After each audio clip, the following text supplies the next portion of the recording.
there, my name is Dr. Inger Lisa Maddock, and I am with the Colorado Office of CTA Pathology.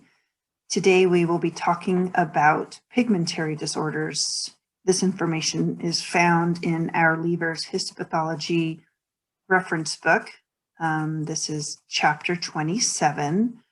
Given the nature of this topic, though, I've actually pulled quite a few photographs and photomicrographs from other sources just to supplement the material, because it's difficult to talk about this topic without some clinical correlation.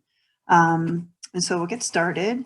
What's interesting about the discussion and the education of pigmentary disorders of the skin is that this topic doesn't translate super well to a discussion of histopathology, because the findings are essentially the same across a whole spectrum of presentations.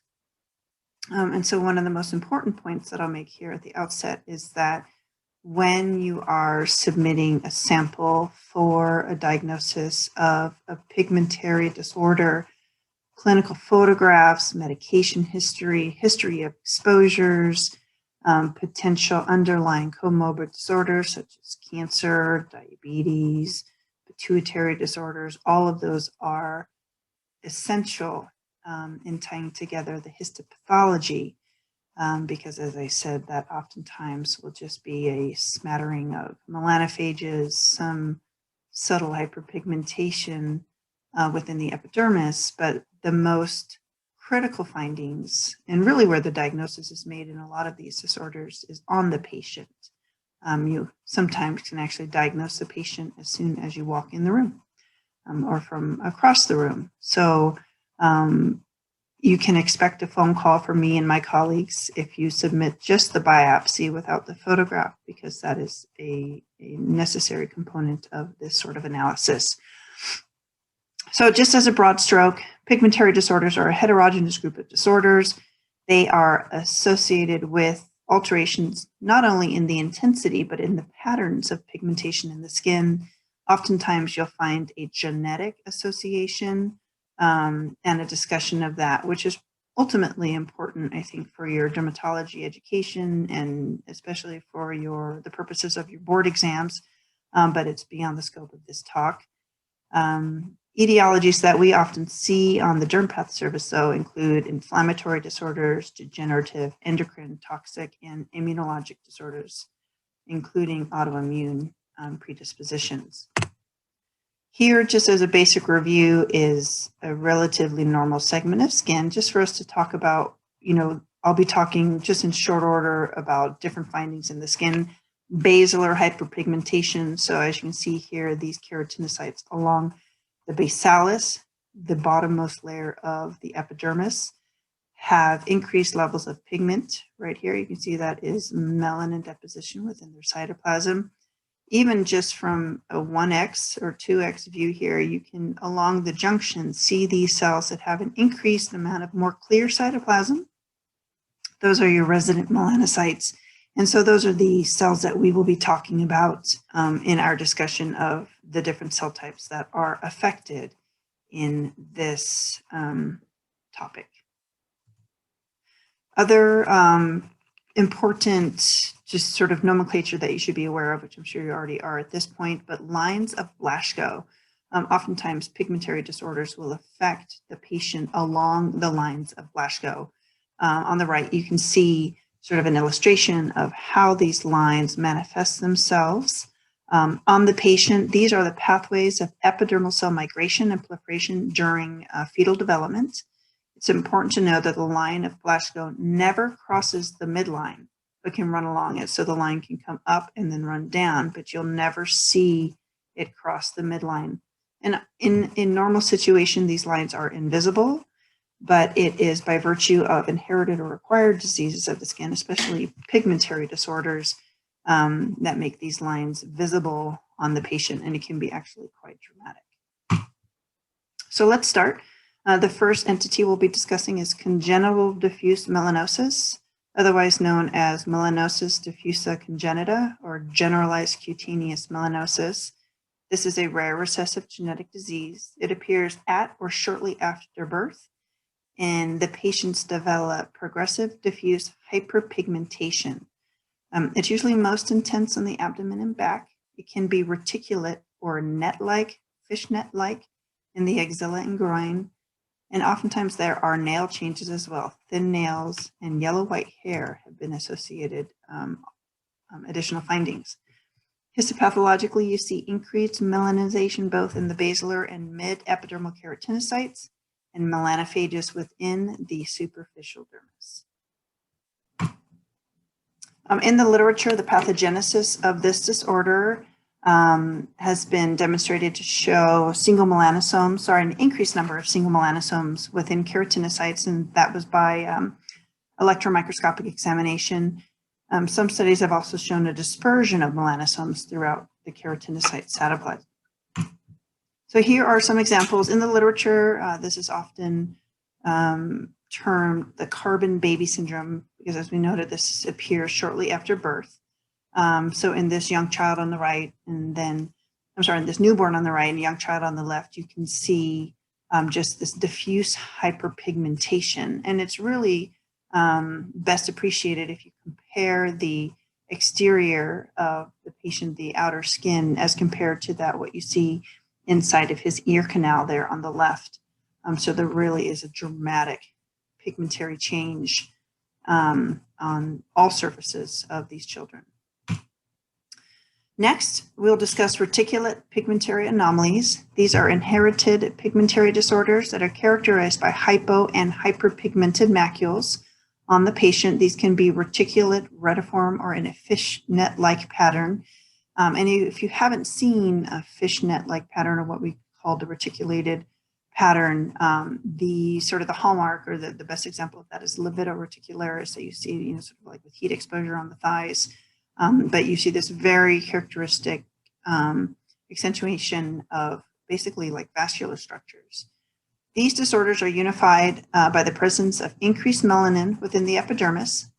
Important things to exclude, and this is always a conundrum with the pigmentary disorders, is, oftentimes you arrive at your final diagnosis as a diagnosis of exclusion. But things to exclude for these reticulate pigmentary anomalies are post-inflammatory pigmentary alterations, conditions displaying reticulation, like we just discussed, such as livedo reticularis. Clinically, these reticulate pigmentary disorders can be classified based on the distribution and the extent of involvement. So you want to look at acral sites, hands and feet, flexural sites, antecubital fossa being primary, and in flexural or axillary and groin areas. These can be presenting both in a localized or generalized fashion. And so here are some examples clinically. In the top photographs, you can see the reticulated pigmentation. And sort of the distinction with this particular subtype, which is dyskeratosis congenita, you oftentimes see the hyperpigmentation within the first decade of life. And it really starts on the neck, chest, and face. So it's more central, and then extends to the arms. Associated findings, and this is often very, very helpful to narrow down your final diagnosis. So what are other associated clinical findings? In dyskeratosis congenita, you see nail dystrophy, leukoplakia, so a whitish sort of outer layer on the oral mucosa. And then you can also see bone marrow failure in these patients. The next entity is progressive cribriform and zosteriform hyperpigmentation. This begins in the second decade of life. So age groups are also an important consideration when you're looking at these disorders. So you're in this situation, have a young adult coming in their 20s. They would have tan, cribriform, macular hyperpigmentation that affects the lower half of the trunk or thighs, so sort of that mid portion of the body, in a dermatomal distribution. And so there are no associated internal abnormalities. So this is an isolated finding with no other changes, such as nail changes or the leukoplakia like we saw in the last entity. Next is linear and whorl nevoid hypermelanosis. This has a similar clinical appearance as progressive cribriform and zesteriform hyperpigmentation, which we just saw. However, this affects patients that are within their first year of life. And this is one of those very dramatic presentations that you see that presents along the lines of Blaschko. So it really is this remarkable whorled and linear, just like the name says, hyperpigmentation really across all body surfaces. And then from a bird's eye view, you can see how these lines really follow in a very accurate fashion those lines of Blaschko that we saw in one of those first photomicrographs. Okay, a more common diagnosis that you'll be seeing in your clinic would be melasma. This is an acquired, localized, usually symmetrical hyperpigmentation of the face, most commonly on the forehead, the malar areas, upper lip, and chin. Patients oftentimes come in and say, my face is starting to look like a cheetah. You oftentimes see this in women who have darker skin types, Fitzpatrick skin types 3 and 4. And importantly, this is often associated with pregnancy, but you can see it with other therapies of exogenous hormones and exposure to UV light. So you can see just this very symmetric, very well demarcated hyperpigmentation on these areas of these women's face. Histopathologically, there are 2 types. There is an epidermal form where you see melanin deposition in the basal and suprabasal layers of the skin. The melanocytes are very dendritic, so they have very long dendritic-like processes, and they're very full of pigment. There's also a dermal form, which has a less prominent epidermal component, and you'll see most of the changes within the dermis. So you'll have a superficial and deep perivascular infiltrate of melanophages, and then just free melanin deposits throughout the dermis. In terms of the pathogenesis, a lot of the literature points to a genetic predisposition. These patients might have overexpression of melanocyte-stimulating hormone after UV exposure. The exact link between hormones and melasma, though, has not been fully elucidated. So unfortunately, we don't have a firm answer for our patients, especially those who are pregnant. Other implicated factors include stem cell factor, c-KIT, neural and growth factors. And so these are all thought to contribute to the pathogenesis, but there's not a clear single pathway that has yet to be elucidated. Here is a nice histopathologic example. So perilesional skin, so the skin that's unaffected, relatively normal. You have, sort of the physiologic level of inflammation. And what you can see as you compare side to side, there's an increased level of pigmentation here along the basal layer as compared to the left. You also have an increased number of melanophages within the dermis that are highlighted here as well.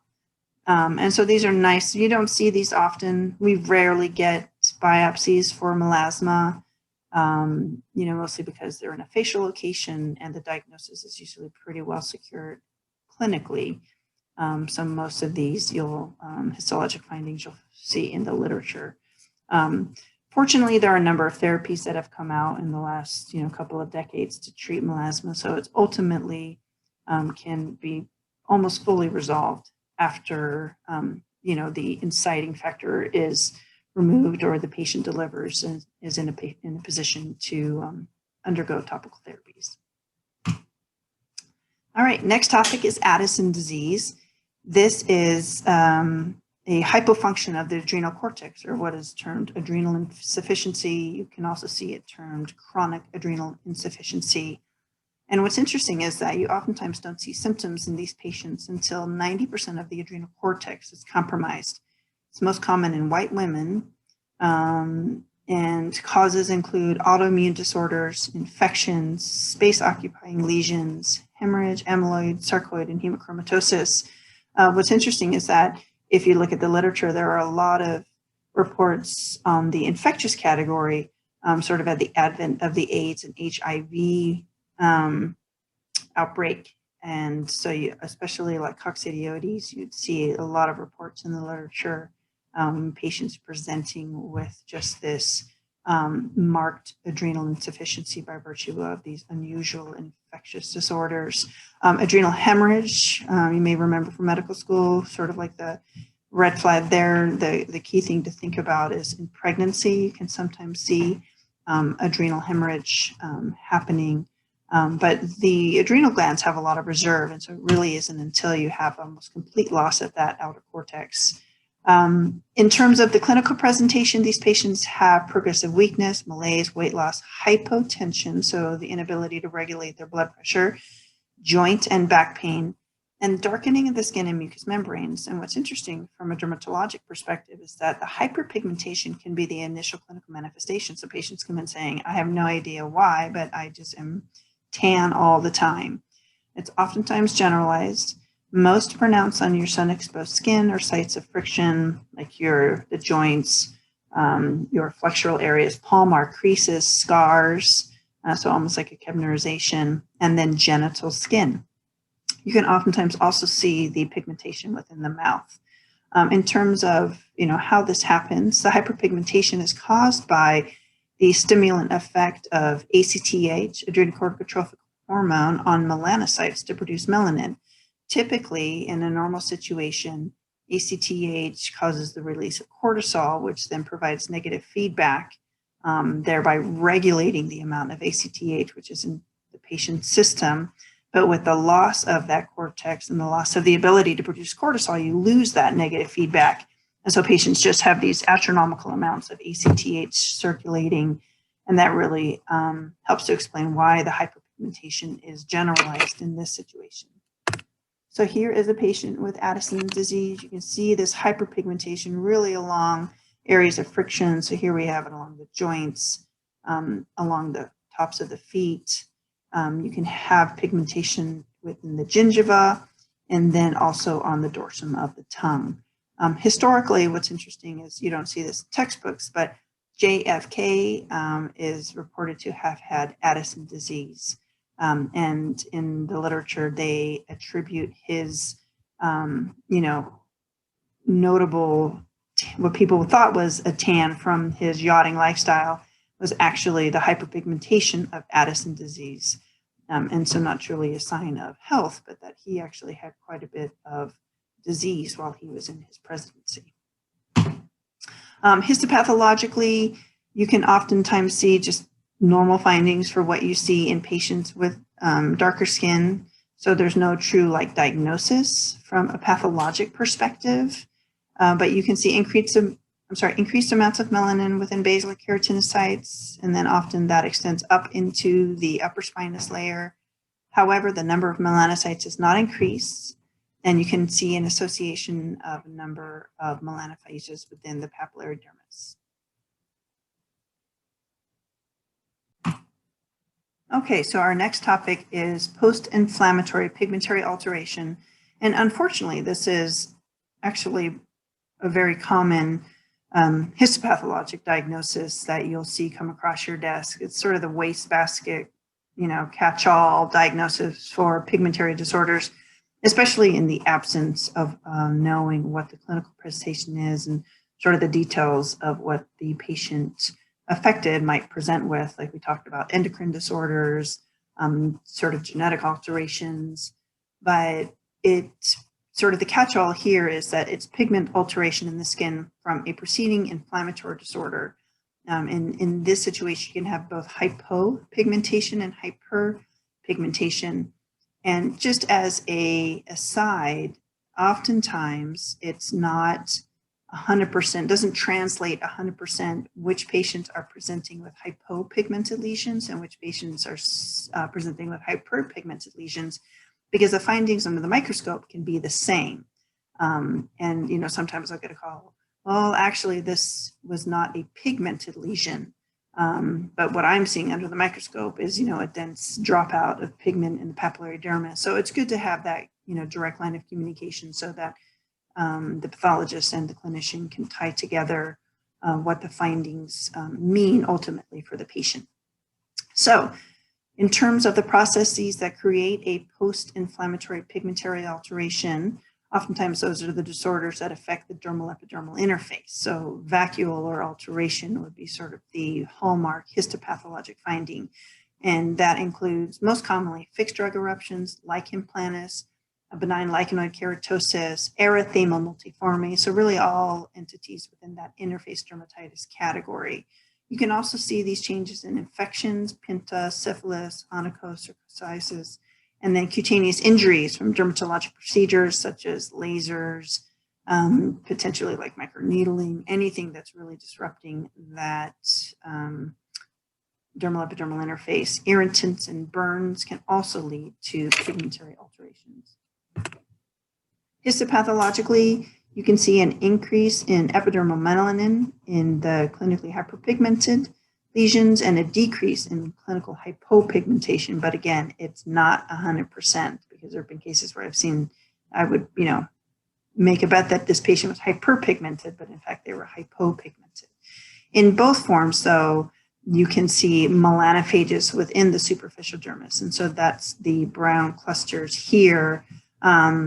Just as a bird's eye view, here are your resident melanocytes again. So you can sort of see that halo of more clear cytoplasm, and they're located right there along the basalis. With PIPA, post-inflammatory pigmentary alteration, you can also see this infiltrated lymphohistiocytes around the very superficial vascular plexus. So all of these together meet that diagnosis. Sometimes, sort of, especially if it's at the tail end of the dermatosis, you can see necrotic keratinocytes, some coarsening of the collagen bundles within the papillary dermis as well.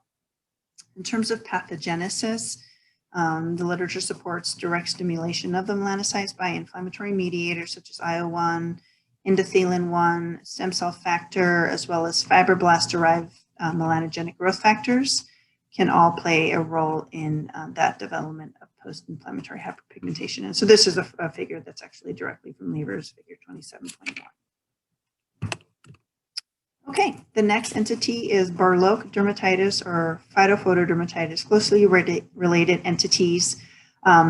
These are localized hyperpigmented patches. These are produced by furocuramin containing oils of bergamot, which is actually a variety of orange that's oftentimes found in perfumes. And this has a very distinct clinical presentation.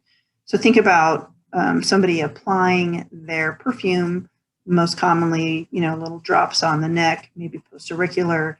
And so what you see in this dermatitis is these patch-like areas of hyperpigmentation in those exact areas. The berloque comes from the French, which means pendant-like. And so you can also, though, see this type of dermatitis when patients contact plants that contain these furocuramin.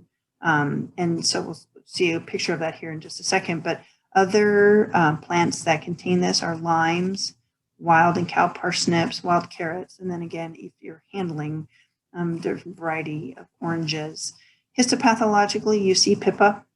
So increased epidermal melanin and melanophages, variable chronic inflammation. So again, not a specific histopathologic finding, but clinically it can be quite dramatic. So in this young lady here, you can see this kind of drop and run like appearance of the hyperpigmentation. In this case, they actually were concerned about child abuse, maybe some burning or hot water application would create a similar hyperpigmentation, but this was just a very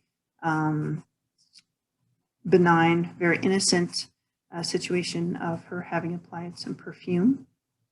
The other entity, phytophotodermatitis, where it's more just a general exposure to these compounds.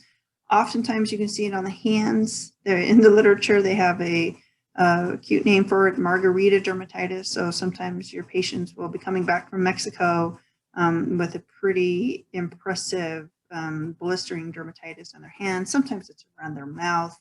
And so an important clinical question there is, where were you, and were you making beverages or food items with plants such as like a lime? So that could help explain the exposure on the hands or around the mouth area.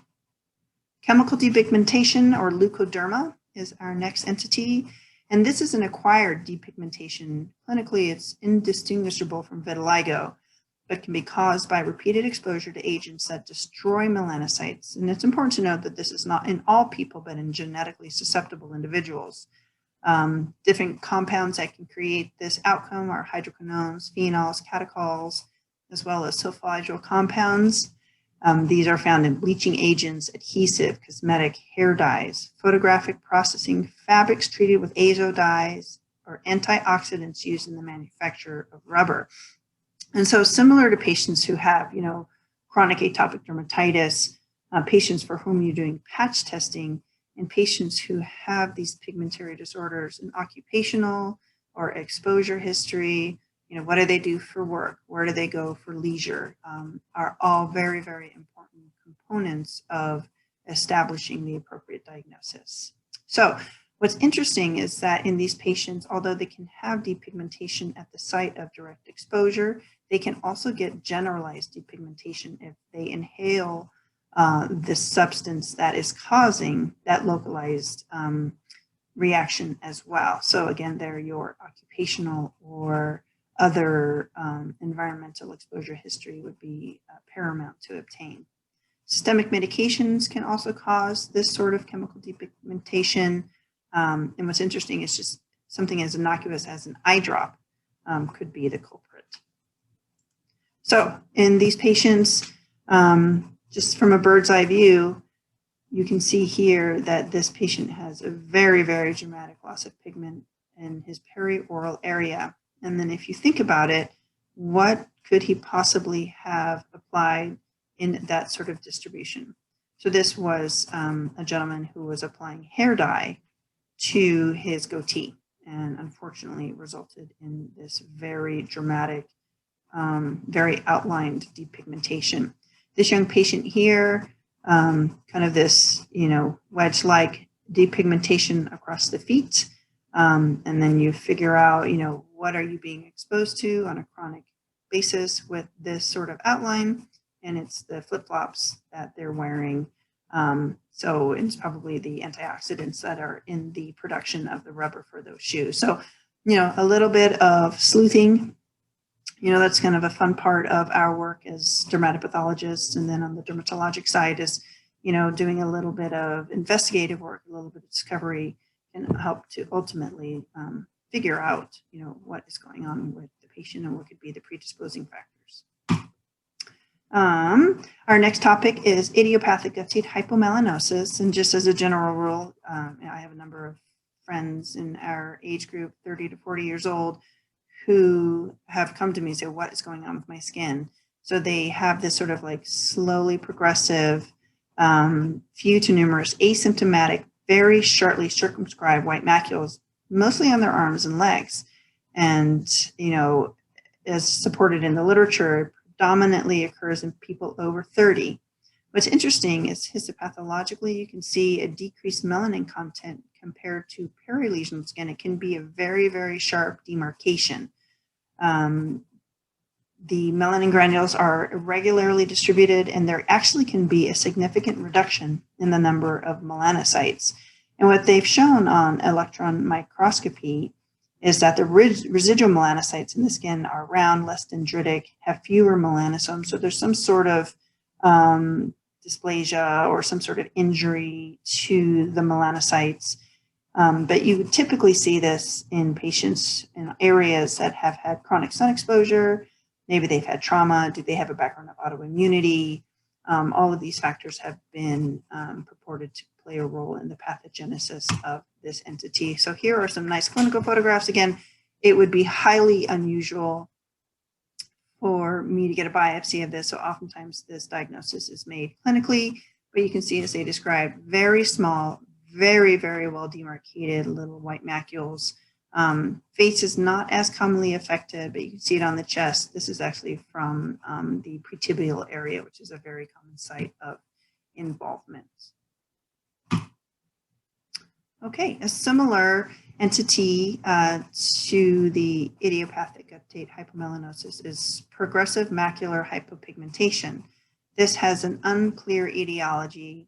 Patients present with ill-defined asymptomatic hypopigmented macules, typically on the central trunk.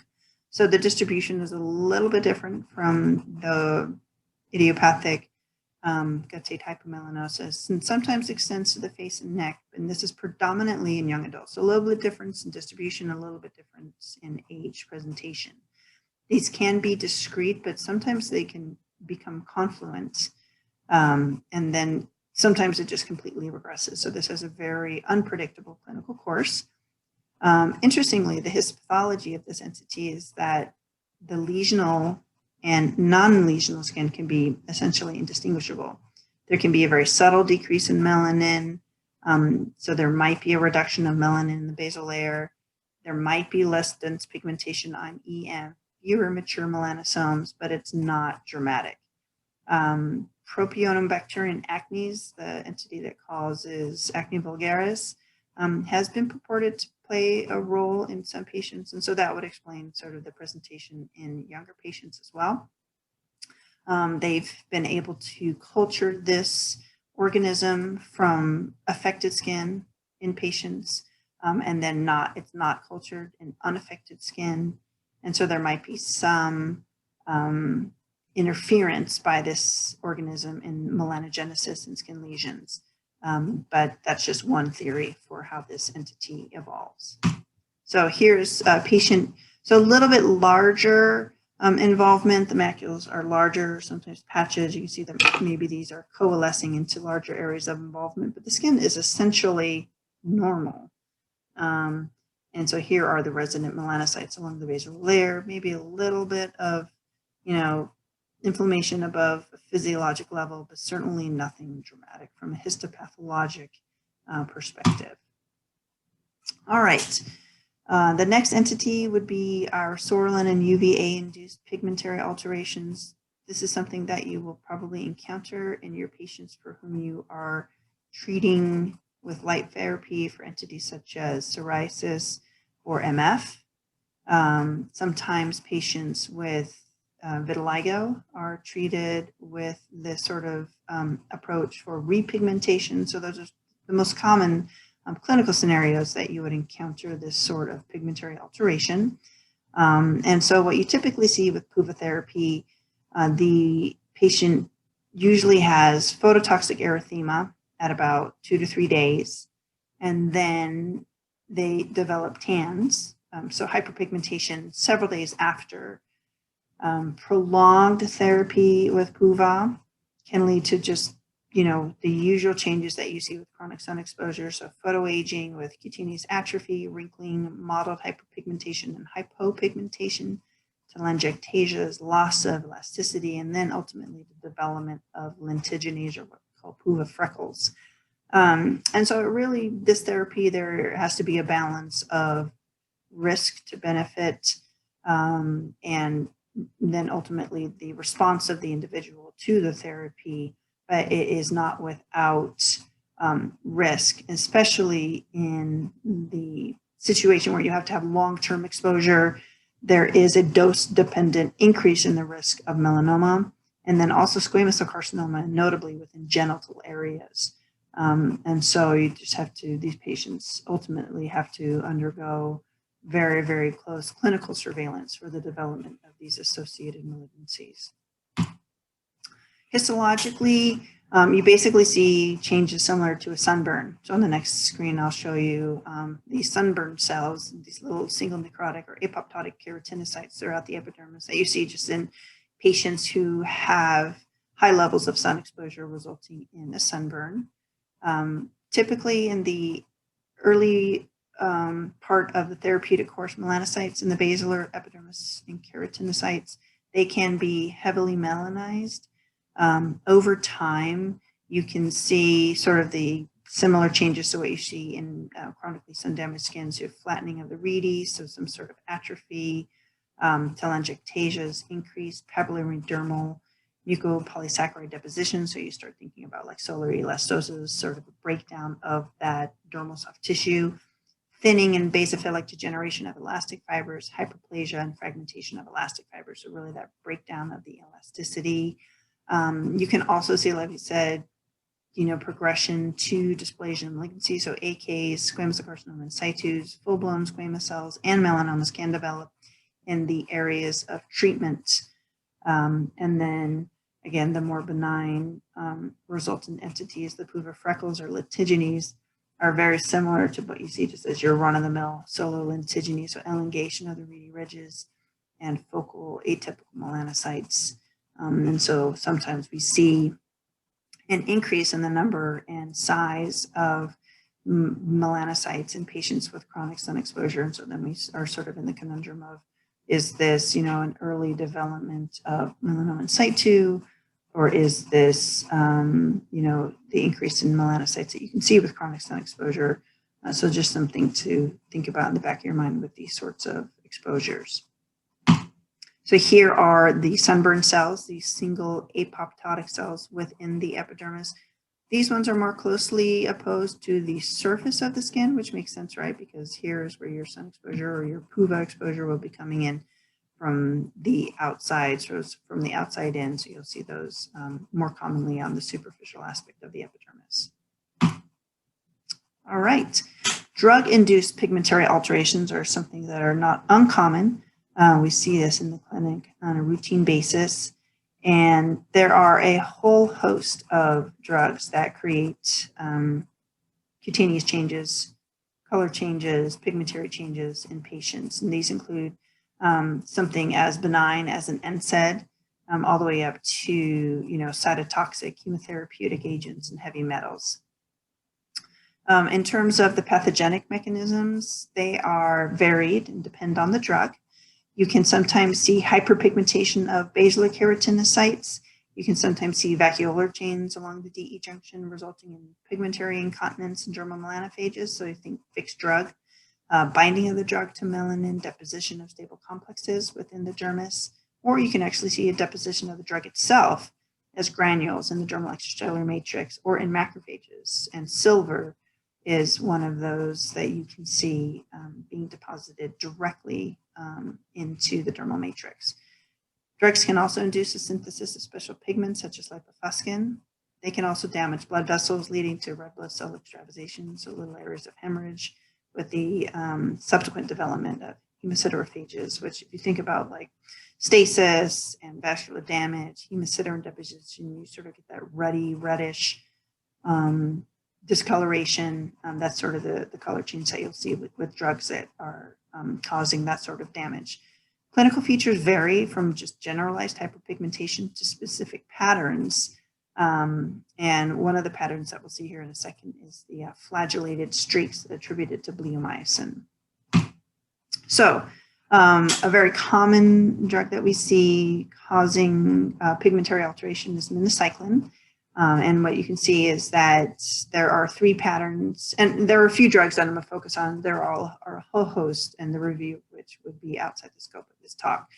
But we'll just focus on a few that create some characteristic, interesting clinical findings. The first pattern of minocycline pigmentation is a blue-black pigmentation on scars due to black pigment deposition in macrophages.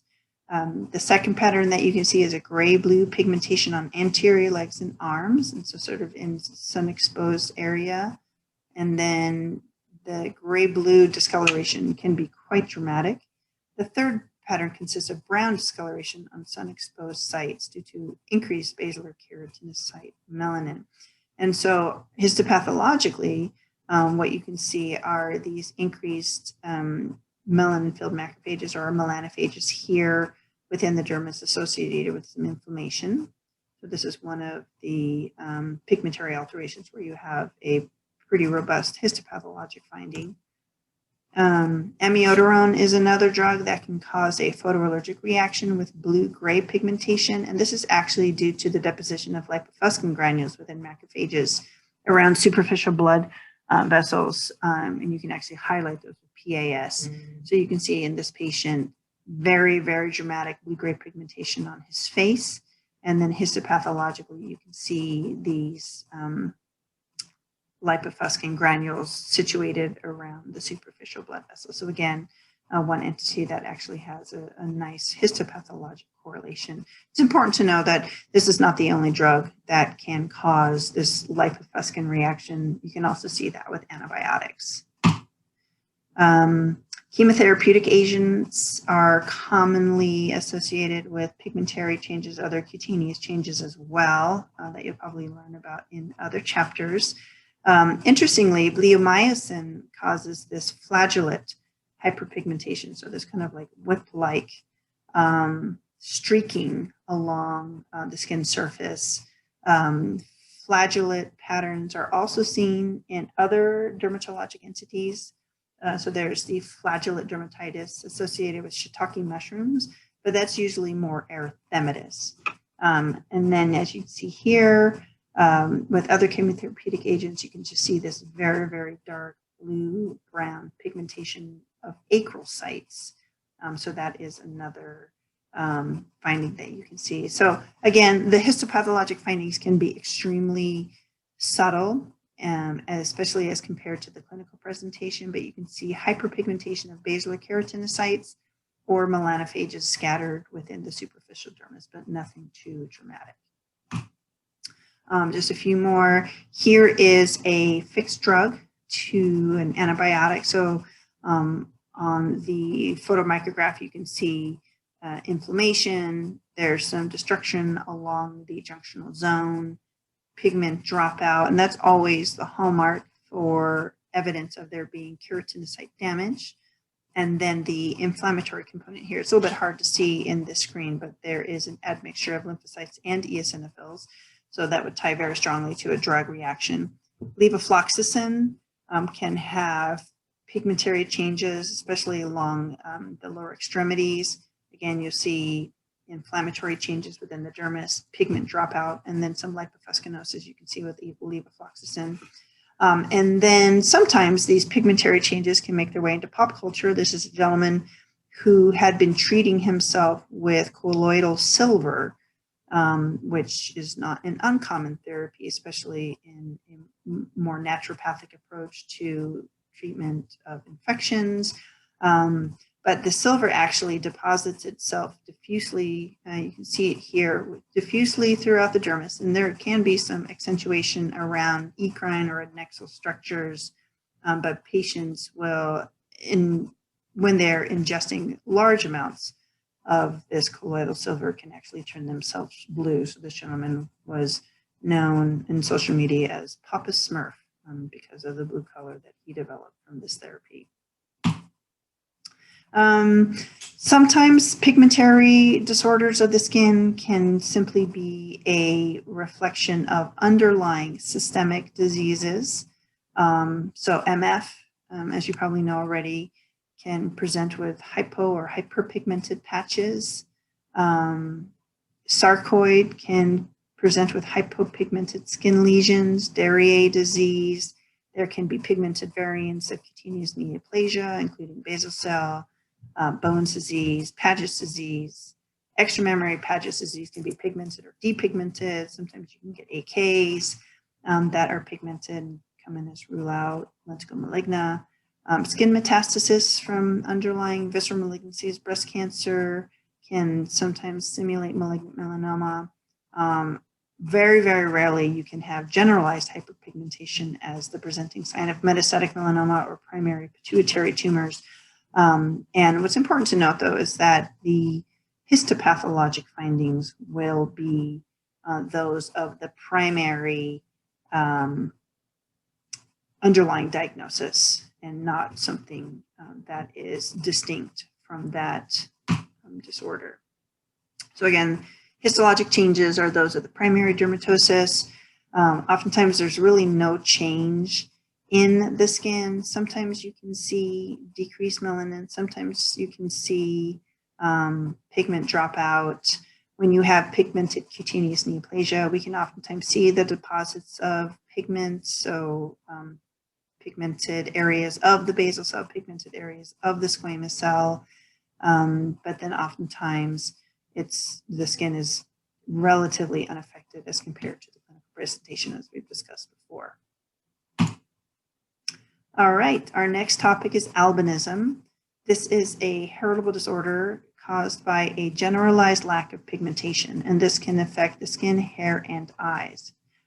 It can involve only the eyes, and this is known as ocular albinism, which is an X-linked recessive disorder. In the patients that we typically see, they would be assigned into the oculocutaneous albinism, or OCA category, which is the variant that affects both eyes and skin. This is autosomal recessive. It's typically made through clinical findings and the association of findings in other family members. There are at least 10 types of OCA based on the degree of tyrosinase activity, and it's the mutation in the tyrosinase gene that results in the clinical phenotype. So again, a little bit outside the scope of this talk, but probably good for you to understand and know the details for your board exam. Photosensitivity and cutaneous malignancies, particularly squamous cell carcinoma, are frequent in all forms of albinism. And this is something that actually can be prenatally diagnosed by amniocentesis. Histologically, patients with OCA show the presence of basal melanocytes within the epidermis and elbow, but what's interesting is that a Fontana Masson stain fails to show any melanin. So they have melanocytes, but they're not functional. There are some variants like the Hermansky-Pudlak syndrome, where melanosome formation is seen as giant melanosomes. So it's a little bit counterintuitive. You have giant melanosomes, but no pigment within the patient. And there are 9 different types of genes that have been identified for that particular disorder. So here is just a nice example of the macromelanosomes or giant melanosomes that you see in that particular subtype. And again, it's highly uncommon. I don't think I've ever seen a biopsy for the diagnosis of albinism because that's typically made through a constellation of clinical findings. But you'll find it in the literature. All right, our next entity is piebaldism, or what's called patterned leukoderma. This is an autosomal dominant disorder characterized by irregularly shaped depigmented patches. They're present from birth. And in 85% of these patients, you'll see this very striking white forelock. So a white segment of hair, excuse me, that arises from a depigmented area in the center of the forehead.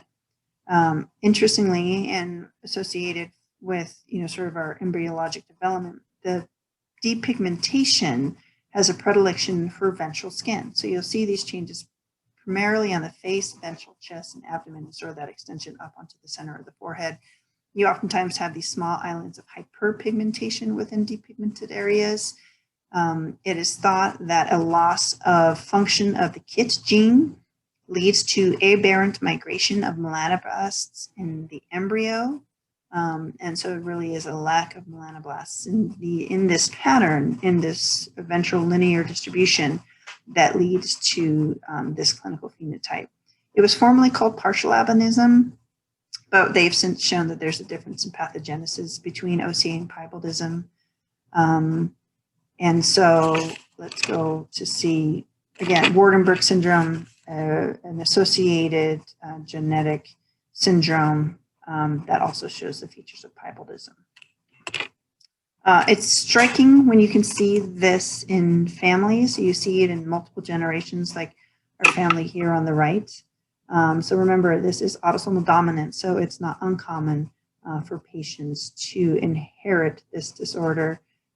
Here's a mom and her young baby showing her inheritance of a similar depigmented distribution.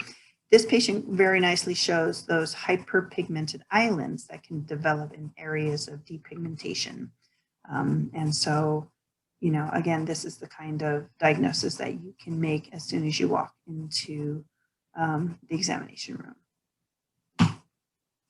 All right, vitiligo is actually something that I see on a regular basis. Rule out vitiligo.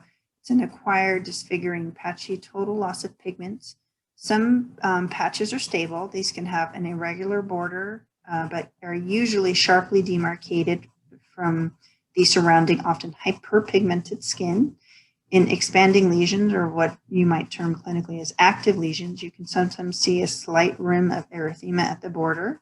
And that really ties to what you would see histologically sometimes in these more active or expanding lesions. You can see an inflammatory component, some damage along the dermal epidermal junction. Sometimes when the vitiligo affects the hair will turn white, or what's called pileosis. Interestingly, though, and importantly, the scalp and eyelashes are rarely affected. So vitiligo can present in a couple of ways. It can be generalized, where you see it throughout the body, typically in a symmetrical fashion, which is interesting, or localized. Sometimes it can be linear, or oftentimes in a dermatomal patch, or what you would term segmental. Sometimes there can be a Kebnerized variant, so localized trauma, or associated with areas of a halo nevus, metastatic melanoma. These can all be seen with the generalized presentation of vitiligo, but typically not with the segmental presentation. The most supported theory is that there is an autoimmune mechanism with an underlying genetic predisposition as the most likely cause for vitiligo, although neurohumoral and autocytotoxic hypotheses are also accepted. What's interesting is that you can see clustering of vitiligo in patients in certain parts of the world, like Puerto Rico, I think, has a very high incidence. And so you wonder about environmental exposures, excuse me. But you can see antibodies to melanocytes in patients with vitiligo. They do this by immunoprecipitation. So they precipitate out these antibodies from the patient's sera, but you don't see that in patients without vitiligo. So definitely some pretty strong support for an autoimmune component to this process. There is also a strong association with vitiligo and other autoimmune diseases. So again, throwing some more support to that theory. But in patients with thyroiditis, pernicious anemia, Addison disease, like we talked about, when it's an autoimmune destruction of the adrenal gland, diabetes, alopecia areata, all of these things, all of these autoimmune syndromes have a higher incidence of associated vitiligo. Histopathologically, the most prominent feature in vitiligo is alteration of melanocytes at the DE junction. And you can actually see areas of the skin that are completely devoid of melanocytes. So oftentimes I can actually make the diagnosis of vitiligo on H&E because on the skin sample, I just can't identify those melanocytes along the DE junction. So there are none of those cells with that increased, more clear cytoplasm along the junction. We always do the stains to confirm it, but often you can have a pretty strong opinion based simply on H&E. At the periphery of expanding lesions, so the ones that have that erythematous border, you can sometimes see that the melanocytes are prominent and have long dendritic processes. You can sometimes see in early lesions or in those expanding lesions as well as superficial perivascular and occasionally lichenoid change along the border, so areas of vacuolar change in the normal appearing skin. So that would be sort of the leading edge of the vitiliginosus patch. And then in long-standing lesions, there have been degenerative changes in cutaneous nerve and adnexal structures, sometimes have been reported.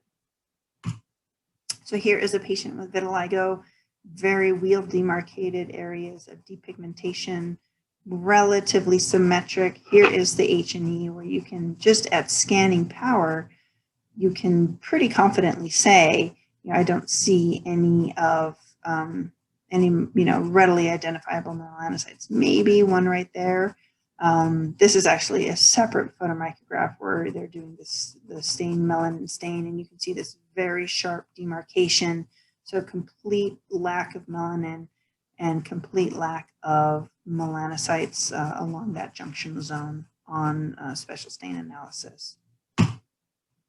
That is the end of our topic. I hope that this was useful. Again, it's not the most histopathologically based discussion. A lot of these entities are best defined clinically. And so again, a very important take-home message when you are submitting samples for the purposes of trying to secure a diagnosis of a pigmentary disorder, clinical photographs are immensely helpful and oftentimes will prompt a phone call from your pathologist to help tie things together. If you have any questions, feel free to email me, ingerlisa@ctapathology.com. I'm Dr. Maddock. The main number there for CTA Pathology in Oregon, 503-906-7300. Be happy to talk further about any entities that you might have questions about or need further clarification. Thanks so much for your time. Take care.